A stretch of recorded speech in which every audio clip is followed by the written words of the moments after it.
This is the second video of a guide to historical research, developed specifically for members of the Fiji History Community who are interested in pursuing their own individual projects. In this video, I will explain Step 4, how to gather information. There are several places where you can find primary sources for your research. Your local library is a good place to start. There's much more than books in most libraries. You can often look at microfilms of old documents, borrow DVDs, use the internet and computers, and find old and new newspapers and magazines. Some libraries even have specialist collections on historical subjects. So if you're interested in a particular topic, you can either look on their webpage or talk to a librarian in person. Archives look after printed and handwritten documents, as well as images and films that aren't normally on display but can be requested to be viewed. They can be very useful for local history or family history research. The National Archives of Fiji has a very large collection of archival records related to the Pacific, and there are collections held by the Fiji Museum. Both institutions do not have online catalogues at present, so it's best to visit them in person and ask an archivist for help. If you send them an email before you arrive explaining your specific research interests, they can make relevant items ready for your arrival. The internet is one of the most valuable tools available to researchers today. The best way to start with online research is to simply type your subject into a search engine and see what comes up. Many libraries and organisations are now digitising their collections, so you can access primary sources online.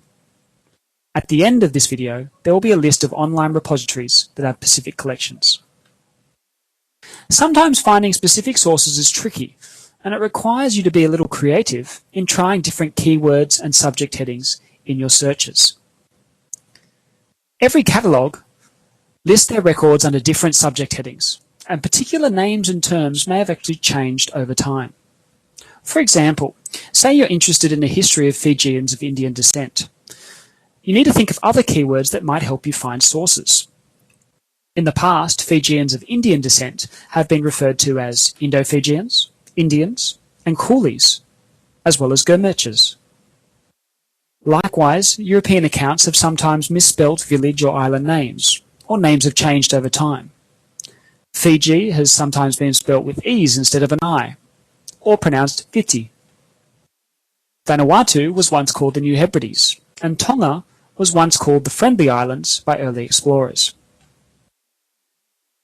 For indigenous Fijians, who are now known as Italkei, they have sometimes been described under generic terms such as Kanakas, Polynesians, or South Sea Islanders. So it's best that before you start looking, write down all the relevant keywords for your topic. That way you can keep track of what searches you are making. Now let's look at a specific online catalogue to see how you can search efficiently and accurately. Let's look up the National Library of New Zealand. When we type it in, we are first taken to their homepage. Now there are two ways to start your search here. The first is to look at the collections, which is highlighted here on the top bar. If we click collections, it shows us the individual collections that the library holds. They have what's called Papers Past, a collection of digitised newspapers, journals and letters.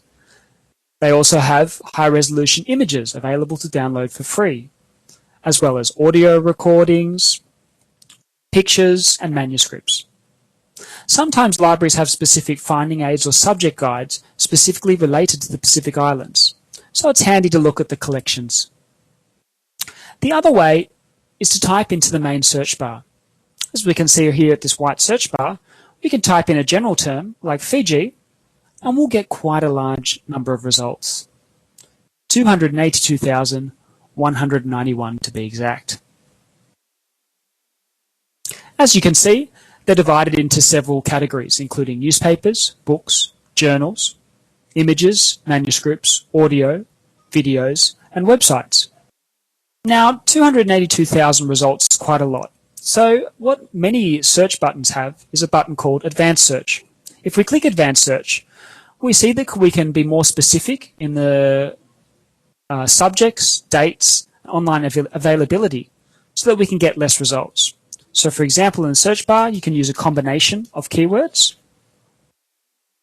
You might restrict it to a subject or between certain years, and ask them to only show items that are available online. When we click this, we see we get a more manageable 336 hits. And as you can see here, quite a few images. This is an image of New Zealand soldiers in costume as entertainers in Fiji taken during World War II. Let's have a look at another example, which is Google Scholar. Google Scholar lets you search for academic texts, such as books or peer-reviewed journals.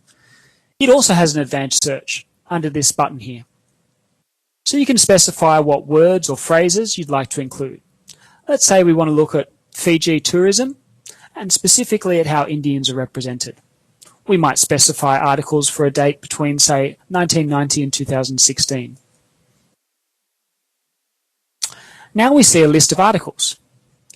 Some are actually available in PDF, as can be shown on this right bar here, and can be freely downloaded. Others might be restricted.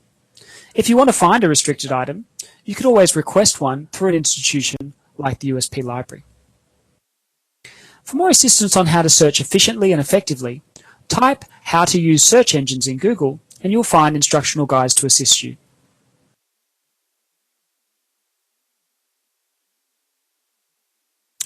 In this video, I have discussed how to search libraries, archives, and online catalogues for possible sources. Of course, you may also find sources of information out and about in the community, such as historical buildings, old street signs, plaques or memorial sites, or oral testimonies. In the next video, I'll explain steps 5 onwards. If you have any further questions or feedback, please email me on nicholas.halter@usp.ac.fj. Thank you.